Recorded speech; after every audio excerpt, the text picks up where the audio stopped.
BPL থেকে ছিটকে গেল মেগাস্টার শাকিব খানের ঢাকা ক্যাপিটালস। এই টিমটা যেভাবে দুমদাম করে আয়োজন করে এসেছিল, কিন্তু তারা খুব শীঘ্রই দুমদাম করে ফিরেও যাচ্ছে।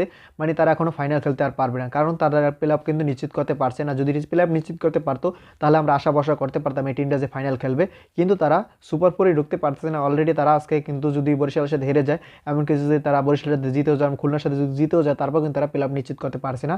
তারা বিদায় নেবে, সেটা 100% কনফার্ম।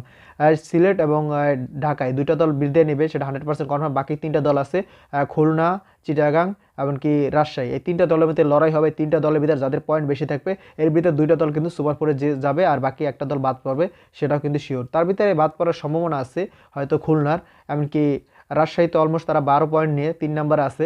এমনকি চিটাগাং কিন্তু আজকের ম্যাচ জিতে গেছে, এখন তাদের আরও দুইটা ম্যাচ আছে, তারা সেই দুইটা ম্যাচ জিতে গেলে তারা সুপার ফোর নিশ্চিত করতে পারবে। খুলনা হয়তো বাদ পড়ে যেতে পারে। এই দলগুলো নিয়ে আপনাদের যদি কোনো মতামত থাকে, অবশ্যই আপনারা কমেন্টে জানিয়ে যাবেন। ভিডিওটা যদি ভালো লাগে বেশি বেশি শেয়ার করবেন, সবাই ভিডিওটা দেখতে পারে। আর যারা যারা এখন আমার চ্যানেল সাবস্ক্রাইব করেন, চ্যানেল সাবস্ক্রাইব করবেন, কারণ আপনার একটা সাবস্ক্রাইব কিন্তু আমাকে পরবর্তী ভিডিও বানানোর জন্য আগ্রহীত করে। ভিডিও শেষ পর্যন্ত থাকার জন্য অসংখ্য ধন্যবাদ। টেল দ্যাট টেক কেয়ার, দেখা হবে নেক্সট কোন ভিডিওতে। ততক্ষণ ভালো থাকুন, সুস্থ থাকুন, বাই বাই।